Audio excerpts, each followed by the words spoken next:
Hello, I'm back. Reese from the Point Music Podcast thingy. Apologies for being away for close to 2 months now. Lots of stuff going on, but finally got my ass into gear and arranged for another podcast. So the welcome wagon for this episode, the ones that welcome me back into the fray of podcasting, I would like to give props to Dean and Dan from Before the King, Sydney Bam. They jumped on pretty close to the last minute for this one. Massive chats with these guys talking about the song Mary Lou, which they brought out, the recording process, and just basically music stuff in general. We nerd out. Hope you enjoy. Ladies and gentlemen, Dean and Dan from Before the King. And we are rolling. This is the first Point podcast in 2 months. Hello, Dean. Hello, Dan from Before the King. How are we? Yeah, pretty good. Yourself? I'm gonna have to basically warm myself back up into doing a podcast again. But yeah, pretty good. If it makes you feel any better, this is our first podcast. I'm glad to pop your cherry. I'll be gentle. Congrats on Mary Lou. Cool single. Thank you very much. I've had some time to digest it, and even though in the presser in the bio that came through, it said it was got a bit of a British lo-fi garage inspiration coming through there, Mary Lou has got some early Strokes stuff happening easily. I don't know if you're offended by that or not. I mean, I like the Strokes, but not at all. It's we have 2 copies of Is This It in our house. One's to stare at, one's to play. Is that what it is? You think we're joking. There's our stare at copy and the play copies behind us. So one's not touched and the other one is just just decorative. I think I've got the same thing with a few of my albums. Nirvana's In Utero was one, I think. I've got CD versions and vinyl copies as well, so. Oh, right, and digital, so I've got that many. Just double up, make sure you it's a triple up. All your bases covered. Basically, yeah. Well, it depends on what mood I'm in. If I want to go listen to this shit on the computer, or if I want to put it on the stereo. Cool. Yeah. Well, we love the Strokes. We love big fans of the Strokes. Well, some people get a little bit offended if you sort of compare them to someone. You sort of go, "No, I've got nothing to do with that." But yeah. But I was getting some early early Strokes vibes, definitely, particularly with the way the film clip was done too, which I actually really dug. Thank you very much. Yeah. So, explain the single for me, Mary Lou. What do you want to know? Anything and everything about it, because it's actually a kind of interesting song, and there was something you tied in with it. We'll get to that a little bit later, because I'm assuming it's already gone ahead. Oh, yeah, that was hang on. You guys are in lockdown, aren't you? Yeah. Yeah. So it didn't go ahead, did it? Did not go ahead. Go ahead. We'll talk about it. For those that are listening or watching, Before the King guys are in Sydney, aren't you? Yes, Sydney lockdown. I'm so sorry, guys. Yeah. I mean, to be fair, I've actually had a lot of Victorians and people from Melbourne on this podcast when they were in full-on lockdown, so I guess it's your turn. Sorry. Yeah, we had it coming. We got cocky. Just we were catching the bus, raw dog in the air, no face masks. We had this coming. Particularly if you're in Bondi. Oh yeah. Oh yeah, and Bondi Junction, the worst. Oh, they're doing real bad there. Yeah. So whereabouts are you guys in Sydney then? We live in Marrickville. Oh, cool. I've played Lazy Bones before. Yeah. Oh, right. Nice. Good venue. Yeah, great venue. It's weird with the mirrors on the top and you're staring at yourself playing. Yeah, it's cool. Is that still there? And they've got all the mannequins out. Yeah, it's all still there. Yeah, because there's 3 floors in that, isn't it? Because you got a weird jazz lounge thing on floor 2, and then you got the actual proper bar where you're playing in floor 3 or something. Yeah. Such a cool venue. It's cool. It's been last time I played there would have been far out, 2018, I think. Oh, right. I think it looks the same, I wouldn't be pretty surprised. much. Yeah. I don't think they've changed it at all. They've figured out their niche, should we Yeah, say? well, that's what works. Anyway, back to Mary Lou. A little bit behind, like what brought this song to come together, basically. Well, the way we were writing all of our songs at that time, and the way that, up until, I would still say we pretty much write our songs this way, is like someone will present an idea, we'll just jam, and then, we'll get excited about an idea and just jam in it and like see where it takes us and follow the path. And then after that jam is finished, we'll go like, okay, what did we like? Let's just cut that down into like a bite-sized song. Mm-hmm. And then we'll get like super into it and like throwing out all these ideas and just like making it come to life in that way. And Mary Lou is not an exception. Mary Lou is an idea that came about in that way. And yeah, the lyrics, because of the way we do that, the lyrics that I write are very intuitive in that moment. I'm just sort of like throwing words at how I feel like the music in that moment is making me feel. Mm-hmm. And that comes up, that the result can be often, I find personally a lot more interesting than if you sit down and write the lyrics. Okay, so you let the music inspire what you're thinking, and that transfers into the words, right? Yeah, exactly. You just become a vessel for the music. Ooh, you're as opposed to channeling some like interdimensional beings coming through the notes there. Hey. Yes, exactly. So I technically can't take any credit. Oh no! It's something like, from it's something from Proxima Centauri is just channeling you, and his name's like Barry. Yeah, exactly. Yeah. Credit Barry for the King's Thanks. lyrics. Cheers, Barry. That ain't living. Cheers, Baz. Yeah. So there was nothing really that inspired it more. There was just like basically that the music is provoked the lyrics to come out, and sort of you went from there, right? Was there any editing in that process for the lyrics then? There was a little bit of editing. Like I had to sort of organize thoughts afterwards. But I do, the thing I like about this process is that I kind of let the words speak for themselves in a way. Yeah. And, instead of like thinking of a story I want to tell, the story ends up telling itself after I look at it and go, oh, that's what I was saying. You know what I mean? Mm-hmm. And that was definitely the case with Mary Lou. It's sort of the picture I feel like it paints is of a relationship, but like quite a complicated relationship where there's a sort of strange tension and also magnetism and sort of uneasy ground between the two people. There's we're getting a lot of songs coming through to me at the moment in my inbox about relationships and very similar sort of tones to what you're explaining there, and I'm wondering if a lot of these songs have been born or inspired because of everything that we've been going through, because of the fact that, I mean, I hate this whole podcast was born from COVID, right?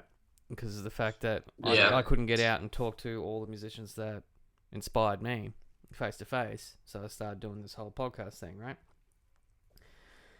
And that disconnect, I can also imagine, would put strain on relationships, whether you're living together or living apart and that. So I would assume there'd be a lot of music that was actually born from these situations that have occurred. So it sounds like the characters that you've written about could have been born from that. Maybe, I don't know. Well, you're channeling it.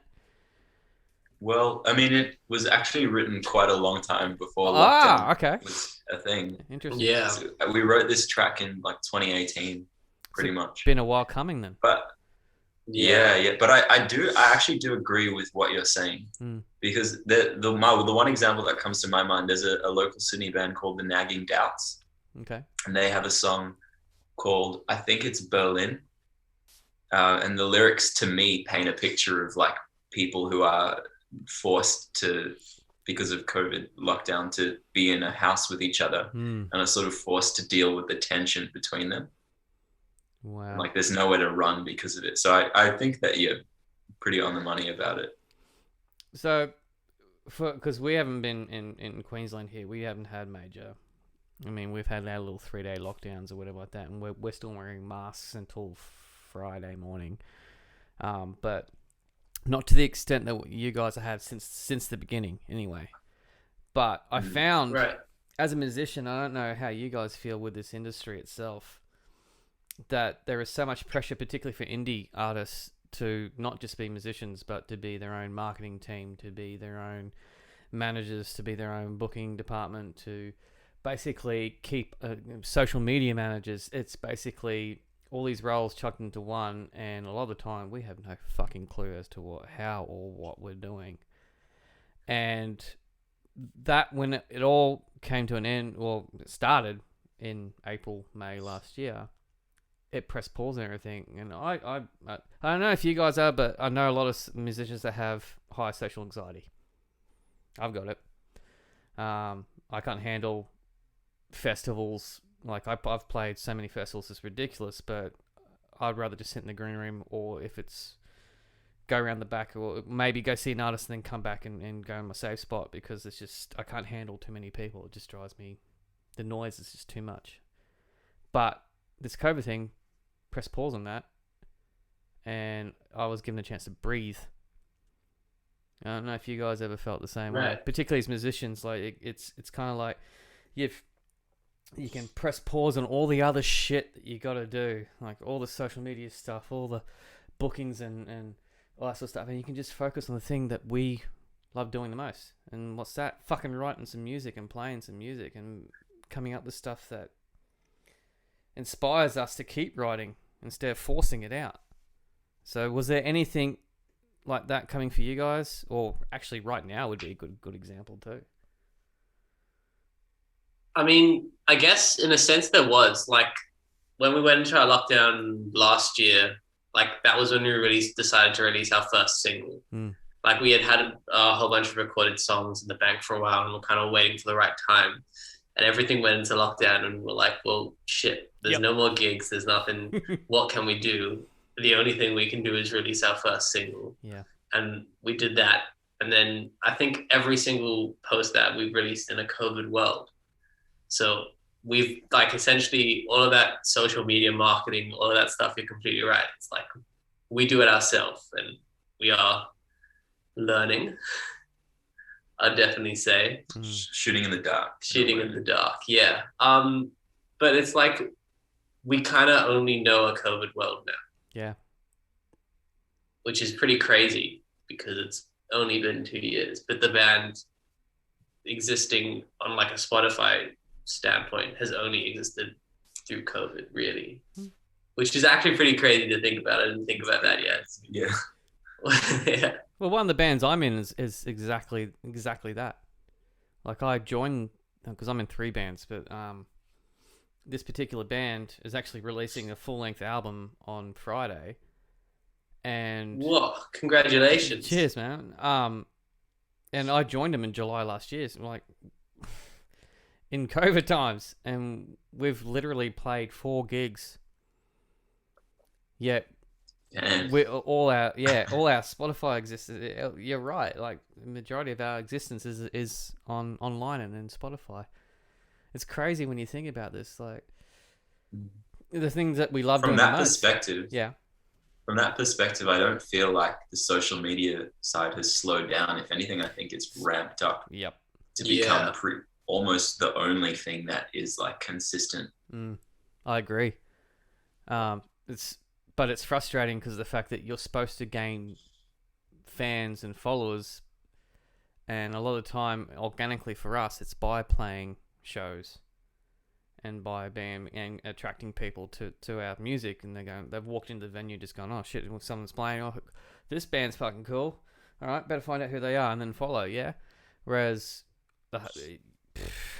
in a COVID world that we're living in right now, and if you can't gig, you gotta do the really hard shit of trying to get fans in any means possible. How hard it would be for you guys? Tough online. Really tough online. I don't think that you can really make the same emotional connection with somebody on a phone that you can when you see them live. No. Like, probably one of my favorite bands in Sydney, the Lazy Eyes. Yep. The first time we saw them play was in person, and I was absolutely floored And I was like, wow, this is amazing. And then every time I've seen a band that I feel has been that good, but wasn't in person, I didn't feel that same sort of like connection, attachment to. Yeah, exactly. Because the music, there's something really special about a live performance. It evokes emotion, right? Mm. Shit, we're getting deep here. Yeah. All right, let's go back to the single. Like I said, this is like the first podcast I've done in 2 months, so yeah, it's just I have to go back to notes. Most of the time, I've got it all up here, but not tonight. So that's cool. You're killing it. Yeah, thanks, man. We're along for your ride. It's all good. I want to talk about the thing that you actually had teed up, and obviously you can't got shit canned because of stupid lockdown and all that sort of stuff. The Freedom Hub. And was it prom night? Was it a prom thing? Yeah. And it was basically... It was an indie prom themed event. So it was basically... so the Freedom Hub is a foundation dedicated to help women and children who are victims of slavery and domestic abuse, right? So was it going to be like a fundraiser kind of thing in this sort of sense? We were going to have gold coin donations. Yeah. Because the place we're going to have it at is free entry. Right, okay. So, what's your relationship with this organization? Well, I don't necessarily think we have like a specific relationship with this organization. Mm-hmm. Every time we release a single, or we get support from the community or like our fans, we feel it's important to like have an aspect where we give back to the community. Yeah. So with each single, we do like some sort of charity aspect with it. Right. Like for Argentina, one of the singles, we did a food drive for the local asylum seeker center, Right. which was sick, and people brought in a whole bunch of food, and then we gave all that food to the asylum seeker center, and that they were really happy. And yeah. This time, because the lyrics of Mary Lou sort of paint a picture of a troubled relationship, Mm-hmm. we thought it would just be like the most natural thing to sort of support that exact thing, basically, domestic abuse relationships. It's something that people we know personally have been affected by. That's what I was going to ask. Yeah. Yeah. It's like something that we were really passionate about. And as well, I think lockdown there's a big chance that it's made it way worse. Oh, easily. Without a doubt. I reckon the stats would have just gone with both child abuse, 100%. domestic abuse, and that on both fronts. Yeah, definitely. So, which is just awful. So anything we can do to help, we want to. That's pretty wild. And all the bands won't have a philanthropic side to them. Most bands I know actually are pretty much in it for themselves. I mean, that they're nice people and everything like that. No, I'm not dissing my fellow musicians or anything like that, but that sounds more like something a reggae band would do. I know, because I'm in a reggae band too. We would do that. Oh, right. So we are actually really at our core a reggae band. Yeah. I guess. Yeah. Just got to start doing the upstrokes instead of like the down, and you'll be alright. You know what? That's it.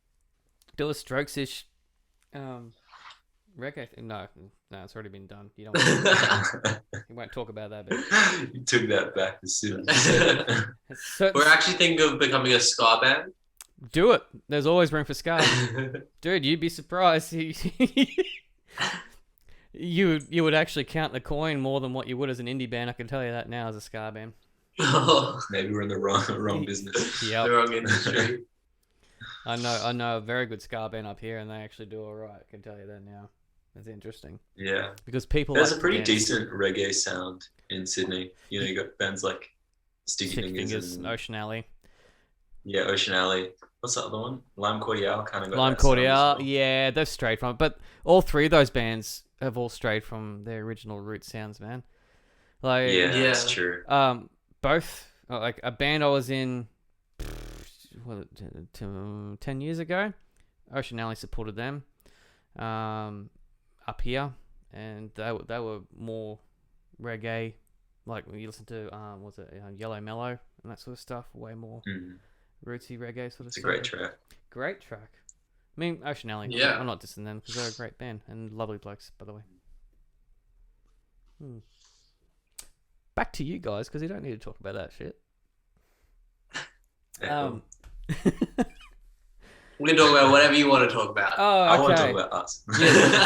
All right. So you mentioned Argentina, and the other first single you had was Low Expectations, right? Yeah. So the third single. So I'm guessing Mary Lou's the fourth one. So the third one was you. You might think you're right, but that's where you're wrong. Correct. You might think you're right, and that is where you are, in this case, right. Yes.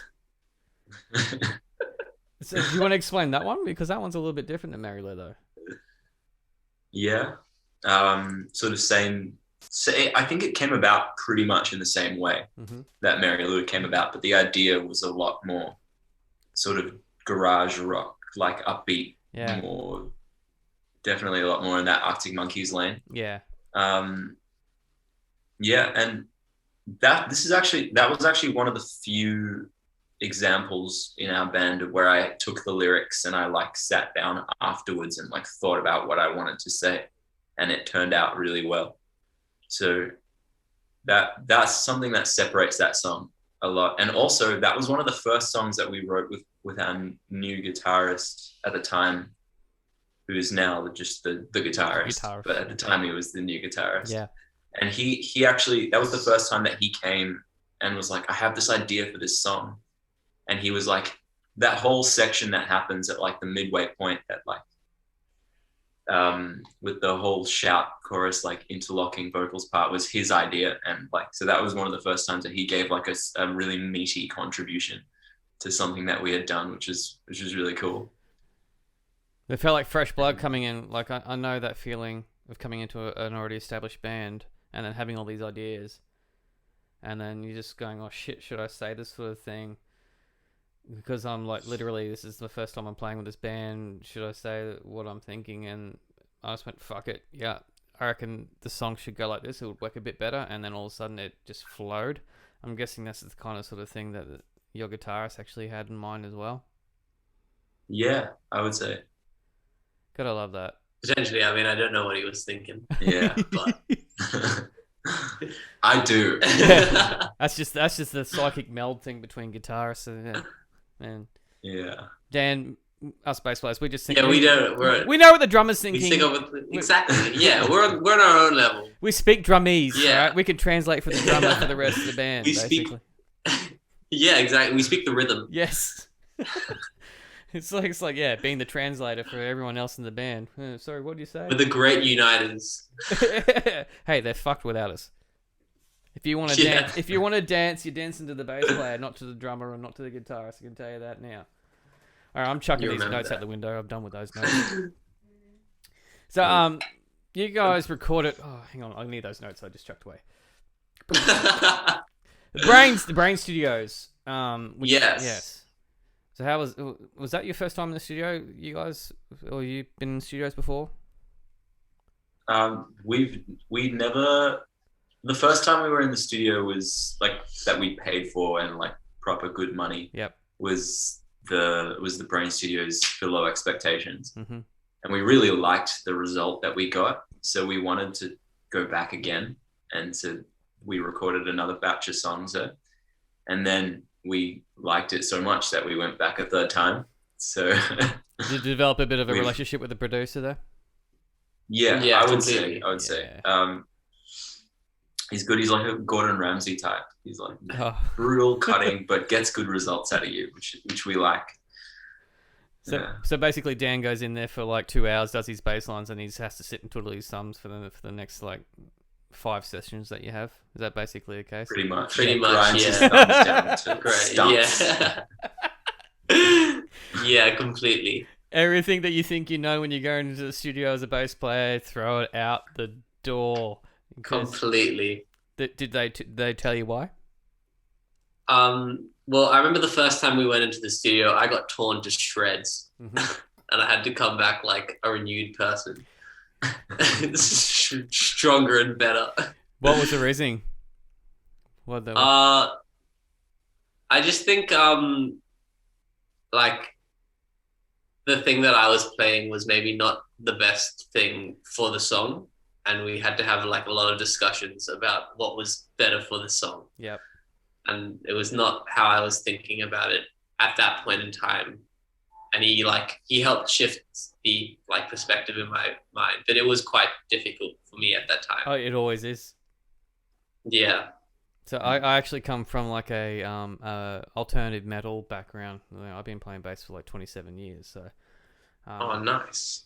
so a lot of my background and inspirations is the grunge era, and then all of a sudden into alternative metal and that sort of stuff too. So overplaying was pretty normal, but to get a tight sound, you have to pull out so many parts. It's ridiculous, but it's for the greater good of the song, right?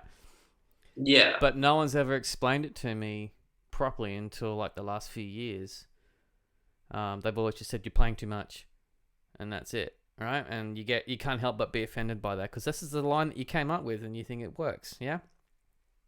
Yeah. So what was explained to me, luckily the producer, I'll give props to the great Paulie B at Yamanui, absolute legend. He's the bass player, he played in Beautiful Girls, in George, with Bobby Arlou.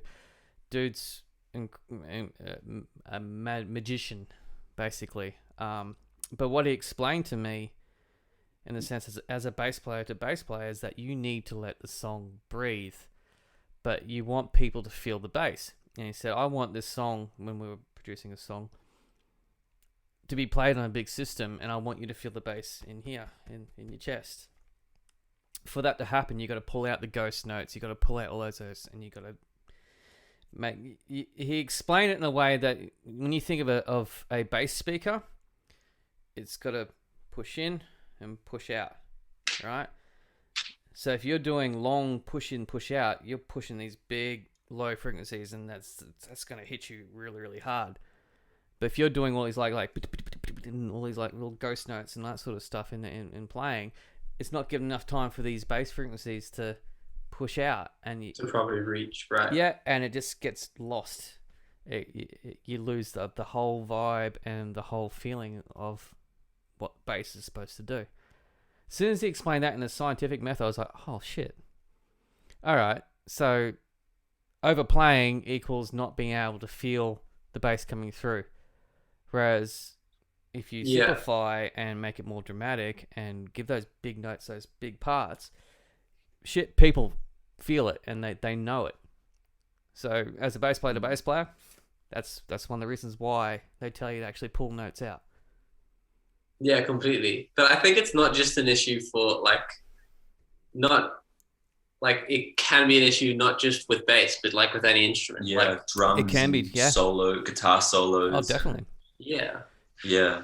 I think the way that was put to us was kind of like, you got to make a separation between what you're doing because it's fun to do, and not what's fun to hear.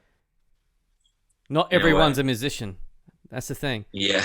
So exactly, we think like musicians, and so we're watching another musician just absolutely shred, and we're picking what scale they're in or whatever they're doing. We know, and we just go, holy crap, this guy's incredible in it. Whereas an average music listener just going, that's cool.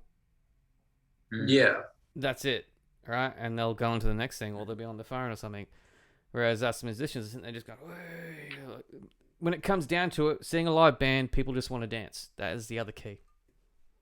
Yeah, pretty much. Eh? Yeah. So yeah. If you or cry. if you or both. So if when you break it all down, if you're playing in like 7/8 and then go into like a 4/4 mix and then a 2/4 and then into like 15/16, and you think you're being like an incredibly smart musician, we'd be sitting there just go, oh fuck, that's pretty wild. Other people are sitting there just trying to pick the beat where they're supposed to go. Like you don't want to isolate your audience. Exactly. And ain't nothing wrong with just 4/4. I can tell you that now. No, nothing at all. Well, my favorite songs are in 4/4. I kind of partial to 3/4. 6/8. 6/8's pretty good. 6/8's pretty good. Like a good 6/8. Yeah, I don't mind a 7/8 6/4 is every pretty now. fun as well. Spicy boy. So what else influences the band though in sounds? Because we already brought up the Strokes. Yeah. Well, I mean, our biggest, the thing that up until now we've sort of funneled everything through is sort of a lens of like Strokes' early Arctic Monkeys. But we've also touched on like a whole range of stuff. Like, I mean, I guess sort of everyone kind of has their own influences and funnels it through that same sort of lens, which ends up with it sounding the way that it ends up sounding, which is what makes Before the King cohesive. Yeah. But I mean, I'm a big fan of like 50s crooner jazz, for example. All right. And yeah, what do you like? Like really early 2000s indie boy through and through. So it's just like anything that came out at that time, I froth. So into a bit of Modest Mouse and that sort of stuff too? Yeah, I dabble. Dabble? I dabble.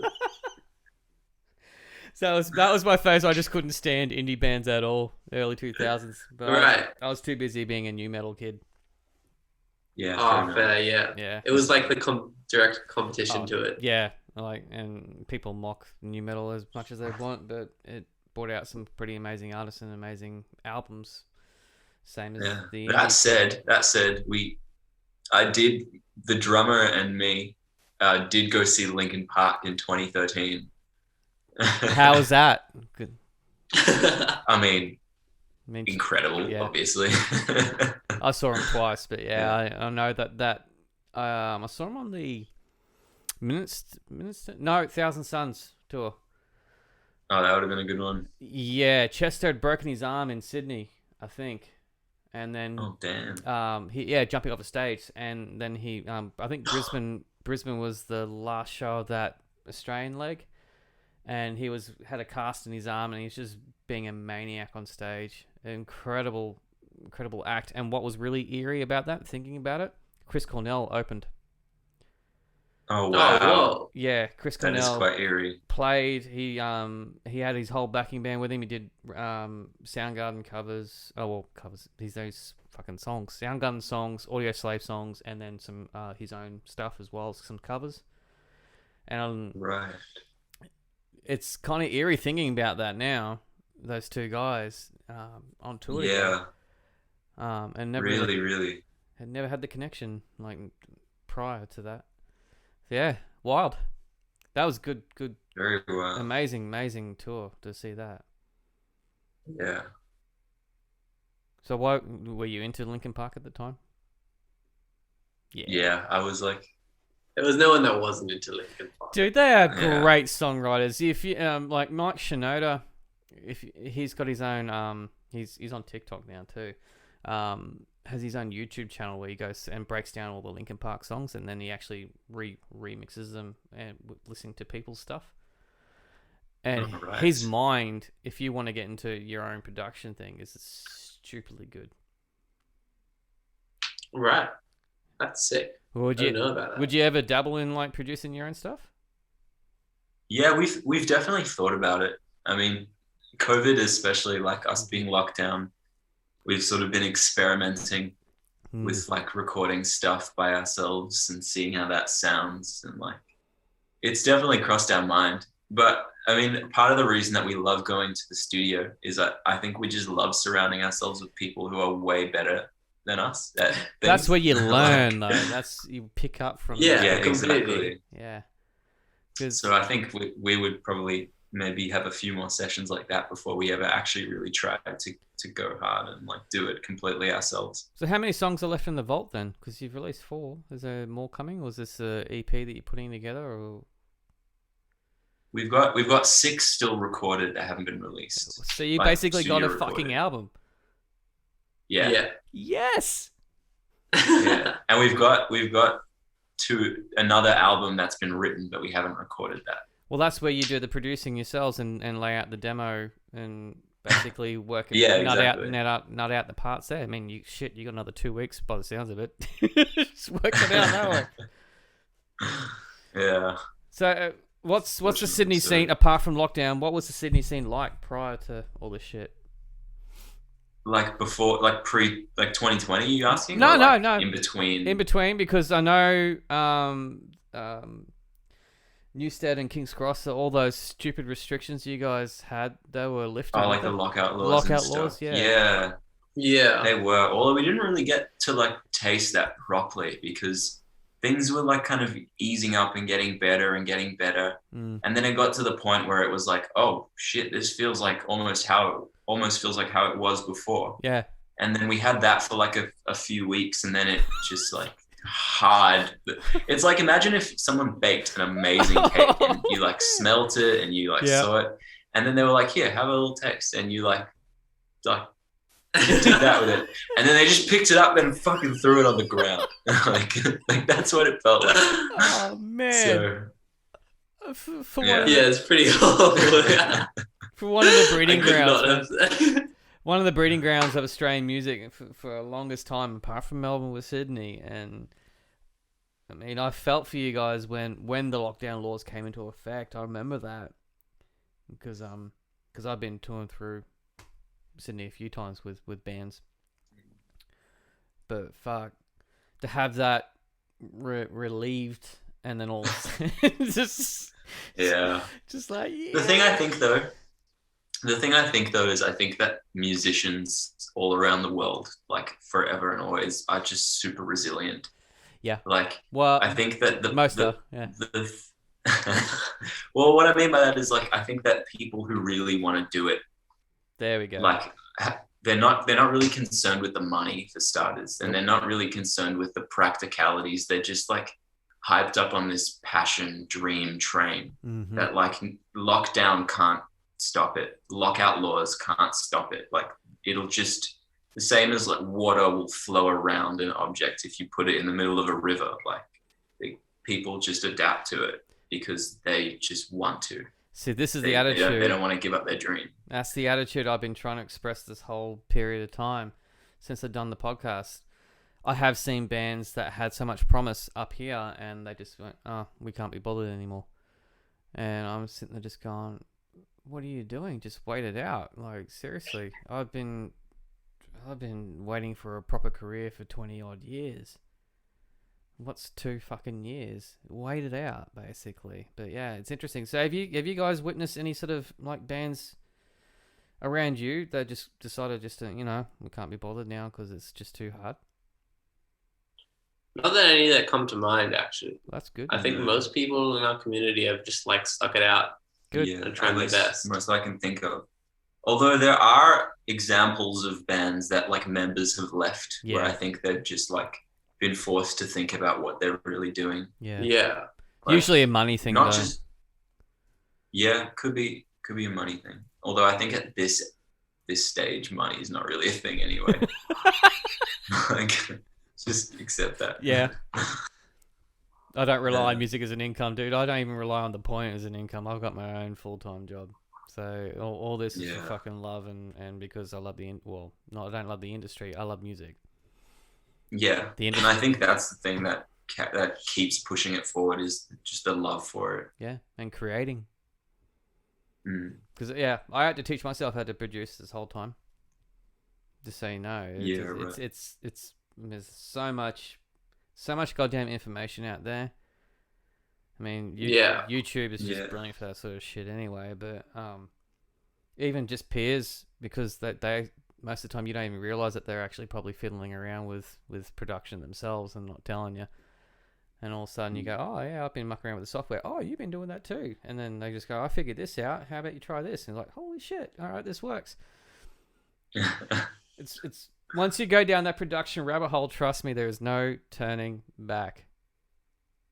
Oh, I've lost connection. Hello. Frozen. Well, I'm just going to chat to myself here while this comes back. Or I might have to edit this out. I don't know. I don't know if I got no internet. Or the government's listening and because we were shit talking. Maybe.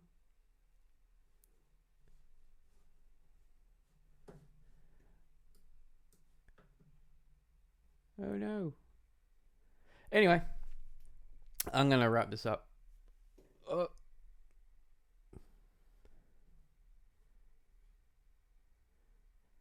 I got you back? You got to unmute. You got to unmute. Still no audio from you guys. Yay! Was that me? Or was that you guys? Nah, completely us. That was us. So we don't have internet. You got Wi-Fi. You're running on 4G or 5G, whatever. Yeah, hotspot. Yes. But my phone ran out of battery just in that. Oh no! Yeah, but we've done a dynamic switch over to his phone. Wow, props to that. That was actually, I was sitting there just twiddling my thumbs, just talking to myself for a little bit. It was pretty awkward. Hopefully our faces looked like we were listening in that time. It's just like that. Yeah. Oh, frozen. Yeah, that's what I want. Frozen for a good bit. Oh wow. Anyway, we're nearly at 40 minutes, so you guys log back on. We'll just wrap it up. But I'll have a bit of a debrief with you after this. Thanks for jumping on board. Dean and Dan from Before the King. Everyone check out Mary Lou, the latest single. The film clip for it's sick too. I will dump this in the comments or description, blah, blah, blah below. Oh, it's been fun. Thanks for making me sit there on my own for a little bit. Good job, guys. Ladies and gentlemen, Dean and Dan from Before the King. Good job to you two. Oh, thank you. I sincerely hope you enjoyed that one. It was a nice one to welcome me back. Also, I want to give props out to DefFX. Yay! For getting this shirt to me really, really quickly. I literally ordered this on Sunday, and then it's now here. Big band with me growing up. So if you've never seen DefFX before, which a lot of you probably haven't, great band when you get to see them again. Yeah. Great chats with Dean and Dan from Before the King. Really enjoyed it. And I would like to say that I'm back into the swing of things. So, more podcasts coming back, which I'm stoked about. Thank you for hanging in there.